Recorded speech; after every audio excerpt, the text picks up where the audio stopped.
Bom dia, feliz sábado a todos vocês. Muito rápido, né? Fim de 2014 já, mais uma semana, mais um final de semana e acaba o ano de 2014. Que ano, hein? Olhando para trás, você já pensou quantas coisas aconteceram esse ano? Essa foi uma das razões para a gente preparar essa série de mensagens, gratos, porque de fato muita coisa Deus tem feito na nossa vida. Eu sei que alguns de vocês esse ano casaram-se. Parabéns a você, que conquista, chegou lá. Outros de vocês tiveram filho esse ano. Parabéns, a bênção de Deus na vida de vocês. Alguns de vocês encontraram Jesus Cristo durante esse ano de 2014. Que Deus abençoe você. Outros, neste relacionamento com Jesus, chegaram a um ponto de celebrar a decisão de entregar a vida a Ele e foram batizados este ano de 2014. Louvado seja Deus! Deus tem feito muitas coisas na nossa vida e por isso precisamos desenvolver esse espírito de gratidão. É bem verdade que alguns têm dificuldade com essa época do ano, Natal, né? Mas é uma festa cristã legítima, a Bíblia orienta que a gente celebre o nascimento de Jesus. Eu preciso dizer para você, a Bíblia não manda observar o nascimento de Jesus. Para falar a verdade, a Bíblia nem diz quando ele nasceu. Nós tivemos aqui naquela série sobre sinais para o tempo do fim, estudamos as profecias de Daniel. A data em que Deus toma cuidado de marcar nas profecias é a data da morte de Jesus e não do seu nascimento. Porque o objetivo principal da vida de Jesus foi a morte e ressurreição como nosso substituto para nos garantir a vida eterna. Por isso essa atenção de Deus e nas profecias para a morte de Jesus Cristo. Mas também a Bíblia não diz que está proibido comemorar o Natal, certo? Também não proíbe. O que a gente precisa é achar a oportunidade e a sensibilidade espiritual de o que fazemos com o 25 de dezembro, que definitivamente não é a data do nascimento de Jesus. Se você tem dúvidas sobre isso, programa Começos, retomamos agora 21 de fevereiro e a gente estuda esse e muitos outros temas da Bíblia, tá bem? Nós estamos recebendo um pedido rápido aqui, olha, tem bastante gente lá fora ainda, tem alguns lugares mais no meio aqui. Se vocês puderem priorizar os assentos do meio, sobrando as laterais, facilita que ninguém passe na sua frente aí e você consiga estar melhor, tá bem? Agradecemos desde já. Temos bastante lugar aqui na frente, viu?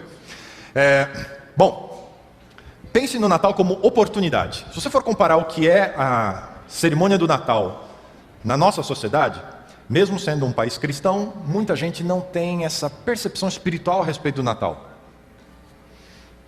É uma data comercial e tal, né? Aproveite que as pessoas param e reparta a sua experiência com Deus nesta época especial. Vai estar com a família? Chama a sua família. Tem um momento de oração, no pôr do sol, antes da ceia. Traga essa gratidão a Deus por Jesus Cristo. Nós fizemos um convite um pouquinho mais cedo.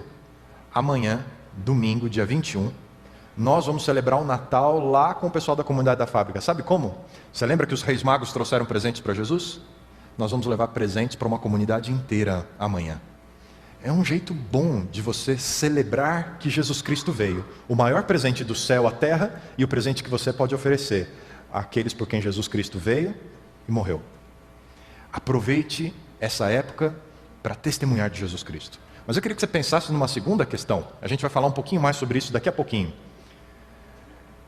O calendário cristão do Ocidente marca dia 25 de dezembro. Você já pensou num budista lá na China, por exemplo, e ele precisa resolver negócios e é 25 de dezembro nos Estados Unidos? Ou por causa do BRICS no Brasil, né? Por que não está funcionando lá? Alguém vai falar, não, é que é o nascimento do Deus. Que Deus? Já parou para pensar nisso? Tenta se colocar por um instante no lugar de um budista. Você sabe o nome completo do Buda? Não? Um que sabe. Sabe onde ele nasceu?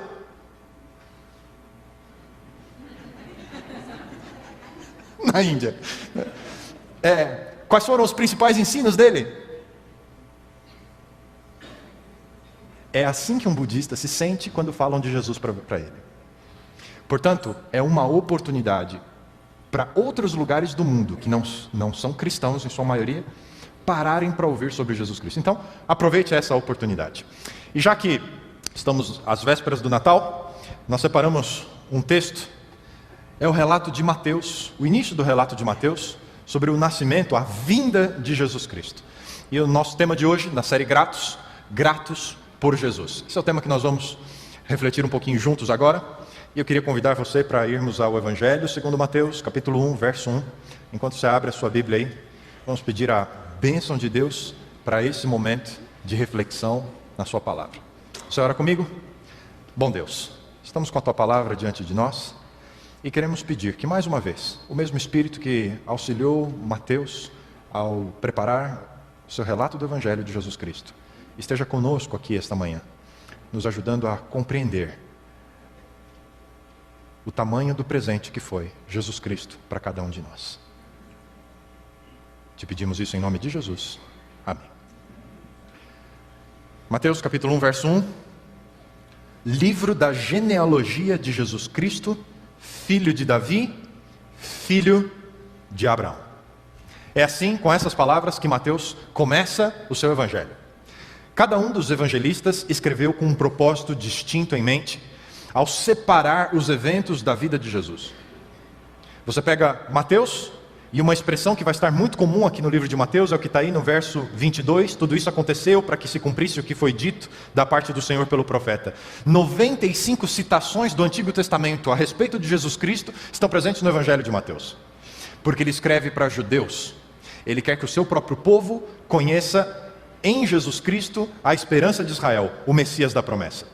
Os outros evangelistas têm outros públicos em mente. Por exemplo, Marcos está escrevendo para os cristãos e os futuros cristãos em Roma. Lucas está escrevendo para aqueles que vieram do mundo grego e não têm uma compreensão da fé judaica e estão conhecendo a respeito de Jesus. Então os eventos são outros eventos. João está escrevendo para aquela geração de cristãos que viria depois dos apóstolos. Pessoas que se tornariam seguidores de Jesus sem ter convivido ou com o próprio Jesus ou com alguém que conviveu com ele. João é o último dos apóstolos, ele está já bem velhinho, ninguém mais é da época e que viu Jesus Cristo, então João está preocupado com os futuros discípulos, que vão crer sem ter conhecido pessoalmente Jesus ou alguém que conheceu Jesus pessoalmente. É por isso que João escreve, mais bem-aventurado é aquele que não viu e creu. Ele está falando sobre mim, sobre você. Eu fico pensando, se Mateus e os demais homens e mulheres que proclamaram o Evangelho não fossem inspirados pelo Espírito Santo de Deus em apresentar da melhor maneira possível quem é Jesus Cristo. Lembra que a gente estava falando dos budistas agora há pouco? Pensa na situação contrária. Se Mateus não tivesse se dedicado a apresentar Jesus dessa forma, para que fosse compreendido e encontrado pelos judeus, se cada um dos demais pregadores do Evangelho não tivessem repartido Jesus Cristo, se o bebê que nasceu, cresceu, morreu e ressurgiu, não fosse apresentado, qual seria a minha e a sua situação? Quando em angústia você sente o vazio da sua experiência, aonde você iria? Quando as repetidas preces que você fizesse, apenas o silêncio as acompanhasse, onde mais você ia buscar? A gente ia ficar procurando, porque Salomão diz que nós temos um espaço dentro do coração, chamado de infinito, e que só Jesus Cristo pode preencher esse espaço. Eu me lembro quando eu era criança, a coisa que eu mais gostava era depois de sair da escola e passar o resto do dia com meu pai no trabalho. Meu pai era comerciante, eu cresci atrás de um balcão de comércio. E ele, desses empreendedores, fazia de tudo ali. Além de atender os clientes, fazia as compras, administrava, ia para os livros, telefone, fazia muitas coisas ao mesmo tempo. E eu me lembro que repetidas vezes meu pai estava procurando coisas. Se lembrava de mais algo a fazer e começava a procurar algo que ia o ajudar. Frequentemente ele estava com a caneta aqui, na orelha. Eu não sei porque comerciante põe a caneta na orelha, né? Tem gente que acha que é para fazer conta de cabeça, né? E uma cena que me marcava muito, eu lembro como se estivesse vendo agora. Quando meu pai começava a procurar alguma coisinha, ele estendia a mão esse dedo ficava esticado e ele começava a fazer assim, como se fosse um detector de metais. E começava a procurar as coisas assim. E a gente ficava assim, né? Será que ele está procurando agora, né? Que se for a caneta, eu tenho que avisar que está na cabeça, né? Às vezes era caneta. E dava uns segundinhos, pai, está procurando o quê? E ele falava, tal coisa, né? Ah, está aqui, e tal. Eu me lembro um dia, a cena se repetiu, dedinho esticado, procurando as coisas. Pai, está procurando o quê? Ele franziu a testa, um olhar perdido e disse, nem sei mais o que eu estou procurando. Nós estaríamos nessa situação se Jesus não fosse apresentado para mim e para você. E tem muita gente que está das portas para fora desse prédio. E se nós não recebermos sabedoria do Espírito, e se nós não estivermos com o coração cheio de Jesus Cristo, essas pessoas vão receber de quem? A única coisa que pode preencher o coração delas. Mateus começa apresentando Jesus, porque essa é a maior de todas as notícias. Ele veio. É interessante notar na genealogia que isso era muito corrente entre os judeus. Nos livros bíblicos, crônicas, você sabe que no nascimento de Jesus estava em curso um recenseamento. Então as listas de filho de quem, filho de quem, filho de quem estavam fixadas pelas cidades, era muito comum.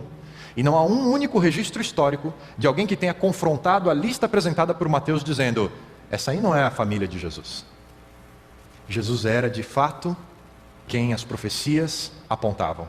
Era o filho de Abraão, era o filho de Davi. E que bom que ele veio. Podemos agradecer, ser gratos a Deus, porque Jesus Cristo, que tinha que vir, veio. Há um outro detalhe aqui no texto, no capítulo 1, verso 1, que nos ajuda a compreendermos por que devemos ser gratos por Jesus. São os dois nomes que Mateus coloca aqui, Jesus, Cristo. O primeiro deles, Jesus. Jesus é a forma grega, Jesus. Jesus é em português, vem do grego, Jesus, que é uma transliteração dos nomes hebraicos. O nome mais antigo, Yehoshua, que é Josué. Josué e Jesus é a mesma coisa, tá bem? O mesmo nome, essa mudancinha da letra, é porque depois o Yehoshua, voltando do exílio com a influência do aramaico, ficou Yeshua. E aí é um pulinho para o grego, Jesus. Então, todos os personagens bíblicos que você vê lá no Antigo Testamento, Josué, se fosse em grego, seria Jesus. Era um nome extremamente comum.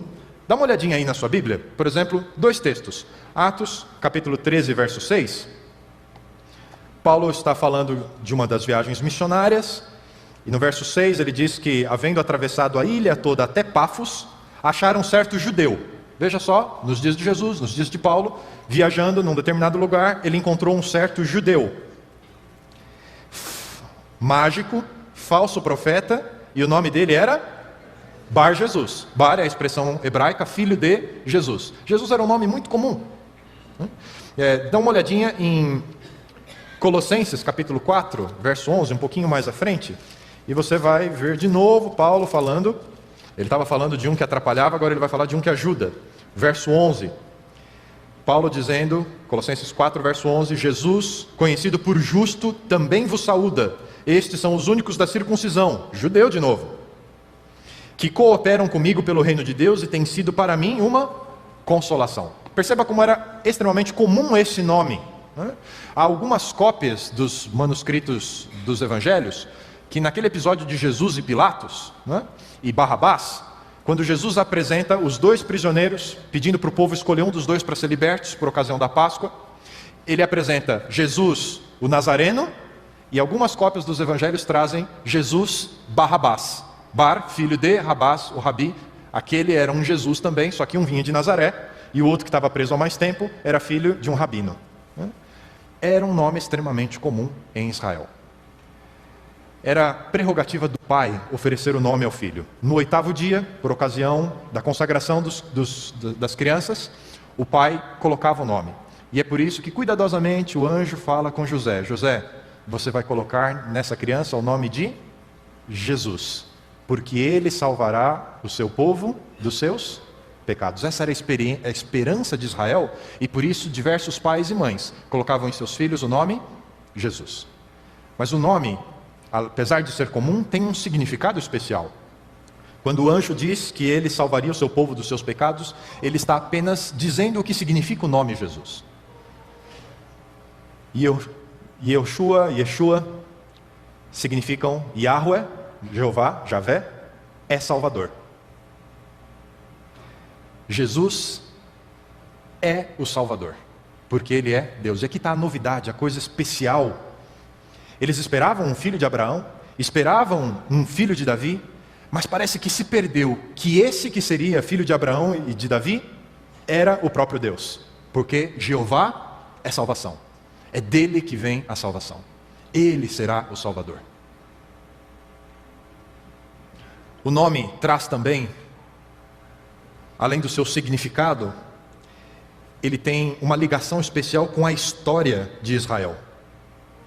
Por que Jesus? Moisés, em Deuteronômio 18, verso 15, diz que depois dele, Deus mandaria um outro profeta que lideraria o povo. A ele, o povo de Israel deveria ouvir. Deuteronômio 18, 15. Quem foi o próximo líder depois de Moisés? Josué. A semelhança de Josué, que liderou o povo depois de Moisés, foi um grande líder em Israel, que conduziu o povo de Israel através do Rio Jordão para entrarem na terra prometida. Veja só, Moisés guiou durante o deserto, mas não entrou com o povo em Canaã. Mas Josué entra com o povo em Canaã, ele concretiza isso. Jesus Cristo também está vindo para liderar o seu povo para entrar em Canaã. Ele vai concretizar o que nenhum dos seus antecessores fez. Ao longo da história de Israel, temos outros Josués na Bíblia. Por exemplo, no retorno do exílio, no momento de reconstruir a nação, um dos sumos sacerdotes chamava-se Josué. E Jesus Cristo, vamos falar um pouquinho disso também. De acordo com Paulo, no Novo Testamento, Jesus é o nosso sumo sacerdote. Aquele que veio para interceder, para reconstruir espiritualmente o seu povo. A ligação do nome tem um significado especial com a história de Israel. Eu particularmente gosto muito de história e história da minha família. Já fui naqueles sites da internet que você constrói a árvore genealógica. Você já fez isso? Você vai lá e começa a pôr o nome do pai, da mãe, dos irmãos, e vai, tio, tia. Deu trabalho a família do meu pai, né? São 10 filhos, são 9 tios, 9 tias, um monte de primo, tem quase uns 40. Já estou lá no meu bisavô, tá difícil, né? Mas é gostoso porque aí vem o aviso do programa, né? Olha, tem umas coincidências com uma outra árvore genealógica, aí você vai lá visitar, é um primo de 5º grau, né? Tem um monte de gente da sua família na família dele. É gostoso olhar para trás para a história da gente, né? Eu fui pesquisar a minha família, meu sobrenome é Ramos Mendes, né? Fui olhar ali do lado da minha mãe, o Ramos, que veio de Portugal, a mãe do meu pai, que era italiana, Guidoni. Se não me engano, eu vi na lista de membros dessa igreja alguém que tem sobrenome Guidoni. A gente vai achando a história da gente. Fui pelo lado do meu pai, os Mendes, que vem daquela região de fronteira entre Portugal e Espanha, da região do Mendo. É gostoso a gente se encontrar na história. Jesus Cristo tinha uma ligação especial com a história de Israel. Sabe por quê? Porque Deus age na história. Ele conduz a história, Ele está presente na história. E Mateus apresenta Jesus como esse personagem ligado à história de Israel para dizer: aquele que conduziu a vinda do Messias, a prometeu, a cumpriu. Aqui está o fruto da promessa. Olhe para a sua história com Deus e você vai perceber que Deus está conduzindo a sua vida também. E você vai encontrar-se com Deus em partes específicas e especiais da sua história também. Precisamos ter esse olhar para o passado. Além de Jesus, ele é apresentado por Mateus como Cristo. Não está presente aqui no verso 1, mas a incidência mais comum nos 4 evangelhos, antes da ressurreição de Jesus, há sempre um artigo antes da palavra Cristo. O Cristo. Jesus, o Cristo. Esse artigo faz toda a diferença. Cristo é um título e não um nome. Depois da ressurreição, o artigo some. É difícil você achar esse artigo depois das menções de Jesus após o relato da ressurreição. Passa a ser não apenas um título, mas o seu próprio nome também. Cristo. Cristo vem do grego, Christos, também é uma tradução do hebraico, Meshiach, que significa Messias. Cristo e Messias são a mesma coisa e o significado disso, a tradução para o português é ungido. Jesus, o ungido. É assim que Mateus apresenta aos judeus Jesus Cristo. Jesus, o ungido. Isso era importante também para a história de Israel. Quando voltamos para o Antigo Testamento, o fato de alguém ser ungido era muito especial. E por isso reconhecermos Jesus como ungido deve ser motivo de gratidão para nós esta manhã ao pensarmos sobre ele. Porque algumas pessoas eram ungidas em Israel. A primeira delas, você vai encontrar em 1 Reis capítulo 19, verso 16, uma menção de unção de alguém. Elias recebe uma orientação de Deus, aqui em 1 Reis 19, de que ele deveria ungir duas pessoas, Jeú como rei e Eliseu como seu substituto, como profeta em Israel. Os profetas de Deus eram ungidos. Havia uma cerimônia especial, o derramar do óleo, e daquele momento em diante, aquela pessoa era comissionada. Dali para frente, ele tinha uma função especial a designar. E no caso do profeta, o profeta em toda a história de Israel é um representante de Deus. Vem para fazer um convite a Israel para uma reforma no seu relacionamento com Deus. Como representante de Deus, vem denunciar os erros, os descaminhos das pessoas e convidá-las, retornem à aliança com Deus, reconstruam suas vidas com Deus. O profeta é um representante de Deus. E Jesus Cristo, queridos, desceu do céu como representante de Deus, com um convite para mim e para você. Você não diz amém, porque recebeu do céu, na pessoa do próprio Filho de Deus, um convite para renovar a sua vida espiritual?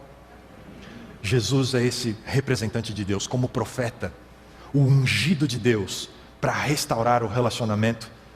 E quem toma a iniciativa é o próprio Deus. Há um segundo personagem, um segundo papel na história de Israel, que também é ungido. Por exemplo, em Êxodo capítulo 30, verso 30, Deus orienta Moisés que dos filhos de Arão, todos os descendentes dele seriam ungidos com óleo especial. Falamos disso na série sobre os Salmos, Canções da Vida. Deveria ser ungido como sacerdote. Este filho de Arão era separado da vida comum e estaria dedicado agora a interceder pelo seu povo como um representante do homem diante de Deus. Veja, Jesus Cristo como profeta desce como representante de Deus entre os homens. E após a sua morte, Jesus Cristo, ungido como sacerdote, como sumo sacerdote, sobe como representante do homem diante de Deus. Você não diz amém também por isso? Somos gratos a Jesus Cristo, porque não estamos sozinhos, somos bem representados. Paulo diz, temos um sumo sacerdote que tem condições de se compadecer por nós, porque sofreu o que sofremos. Cada dia ele se apresenta diante do Pai e diz, Pai, o preço está pago. Eu represento esses teus filhos. E pelo que o Senhor fez em mim, eles podem estar diante de ti agora. Desceu como representante de Deus, subiu como representante do homem. Um terceiro papel na experiência de Israel, que durante o Antigo Testamento, essa é a conversa, é o diálogo de Mateus com o seu povo, era separado através da unção, é o rei. Segundo Samuel, capítulo 5, verso 3, nós encontramos a unção de Davi. No dia em que, depois da morte de Saul, ele vai ser entronizado finalmente, há uma segunda cerimônia de unção. Você se lembra, ele já havia sido ungido por Samuel lá na casa de seu pai. Vieram todos os irmãos, não era nenhum deles, e depois vem lá o ruivinho do olho azul, lá dos campos guardando as ovelhas. Samuel pega o chifre cheio de óleo, derrama sobre a cabeça daquele rapaz, e ali está o ungido de Deus, que sentaria sobre o trono de Israel. Dali em diante, Davi tinha uma função: proteger seu povo. E Davi foi um homem que cuidou das fronteiras de Israel, expandiu os domínios do reino de Deus, enfrentou os inimigos, defendeu e trouxe liberdade ao povo de Israel. Um povo que durante tantos anos foi escravo. Agora, através da bênção de Deus, na vida de Davi o rei, tinha liberdade e proteção. Da mesma forma, Jesus Cristo, o ungido de Deus, como Rei dos Reis e Senhor dos Senhores, cuida da nossa libertação. O que Jesus Cristo conseguiu na cruz do Calvário foi a libertação do cativeiro, da escravidão que todo homem tem em relação ao pecado. O pecado que traz a morte. E é por isso que na cruz do Calvário fomos libertos da culpa e da condenação do pecado. Da cruz em diante, Jesus nos libertou da segunda morte. Não temos mais que temer em relação ao nosso futuro, porque a condenação que éramos merecedores foi resolvida pelo nosso Rei, lá na cruz do Calvário. Como nosso Rei, estando presente na nossa vida dia após dia, Jesus Cristo nos liberta do poder do pecado. Dia a dia, pela presença do nosso Rei na nossa vida, somos transformados pela sua graça e o pecado vai perdendo o seu poder sobre a nossa vida e nós vamos crescendo pela graça de glória em glória. E o nosso Rei finalmente virá, assentado nas nuvens dos céus, no seu trono de glória, para receber todo o domínio definitivamente.